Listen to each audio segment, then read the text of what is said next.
നമസ്കാരം. മലയാളി വാർത്തയിലേക്ക് സ്വാഗതം. കഴിഞ്ഞ ദിവസമാണ് മുഖ്യമന്ത്രി പിണറായി വിജയൻ സമൂഹത്തോട് അദ്ദേഹത്തിന്റെ ഏറെ ദുഃഖം വെളിപ്പെടുത്തിയത്.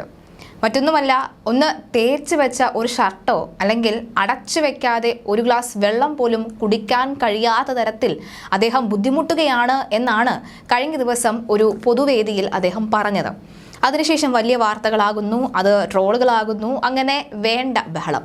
ഇപ്പോഴിതാ മന്ത്രിമന്ദിരങ്ങളിലെ മരപ്പട്ടി ശല്യത്തെക്കുറിച്ചുള്ള മുഖ്യമന്ത്രിയുടെ പരസ്യ പ്രതികരണത്തിന് മുമ്പ് തന്നെ 1,00 കോടി രൂപ അനുവദിച്ച പൊതുമരാമത്ത് വകുപ്പ് ഇപ്പോൾ ഉത്തരവ് ഇറക്കിയിരിക്കുകയാണ്. ഈ മാസം 26-നാണ് മന്ത്രിമാരുടെ ബംഗ്ലാവുകളിൽ അറ്റകുറ്റപ്പണികൾക്കായി 48.91 ലക്ഷം രൂപയുടെ ഭരണാനുമതി നൽകി പൊതുമരാമത്ത് വകുപ്പിന്റെ ഉത്തരവ് ഇറങ്ങിയത്.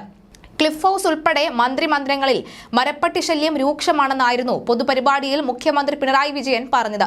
പണം ലഭ്യമാകുമ്പോൾ ഉണ്ടാകാനിടയുള്ള വിമർശനങ്ങൾക്ക് മുൻകൂർ പ്രതിരോധമായും ഈ നീക്കത്തെ വിലയിരുത്തുന്നുണ്ട് ചിലർ.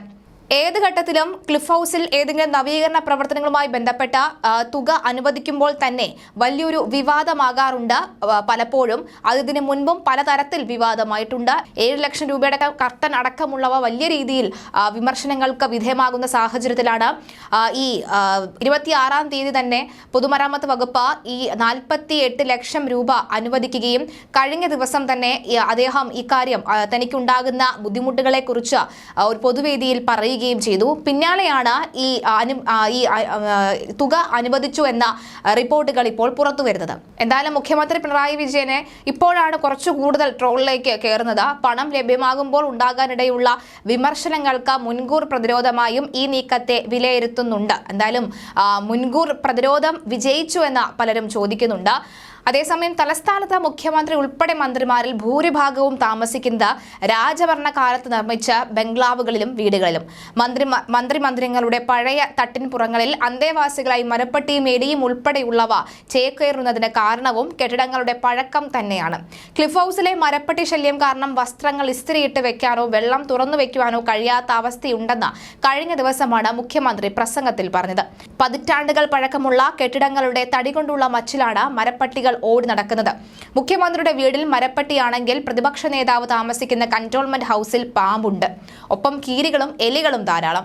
1 വർഷം മുൻപ് രാജ്ഭവനിലെ മരപ്പട്ടി ശല്യം കാരണം ഗവർണർ ആരിഫ് മുഹമ്മദ് ഖാൻ കുറച്ചുകാലം ഹോട്ടലിൽ മുറിയെടുത്ത് താമസിച്ചിരുന്നു. മന്ത്രി വി ശിവൻകുട്ടിയുടെ വസതിയായ റോസ് ഹൗസ്, വി അബ്ദുറഹിമാൻ താമസിക്കുന്ന കവടിയാർ ഹൗസ്, ആർ ബിന്ദു താമസിക്കുന്ന സാനഡ് എന്നിവിടങ്ങളിൽ മരപ്പട്ടി ശല്യം രൂക്ഷമാണ്. അറ്റകുറ്റപ്പണി ചെയ്യാൻ വിവാദം ഉണ്ടാകും എന്നാണ് പേടി. അതുമാത്രമല്ല, തൊടാൻ മടിയാണ്. പഴക്കമുള്ള മന്ത്രിമന്ദിരങ്ങൾ പലതും വാസയോഗ്യമല്ലാത്ത അവസ്ഥയാണെങ്കിലും അറ്റകുറ്റപ്പണികൾ നടത്താൻ മന്ത്രിമാർക്ക് പൊതുവെ മടിയാണെന്ന് മുൻ മന്ത്രി ആന്റണി രാജു. മന്ത്രിമന്ദിരങ്ങൾ നവീകരിച്ച കണക്ക് വരുമ്പോൾ സ്വന്തം പേരിൽ വലിയ കണക്ക് വരുന്നത് വിവാദമാകുമെന്ന ഭയമാണെന്നും പലർക്കും പറയുന്നു.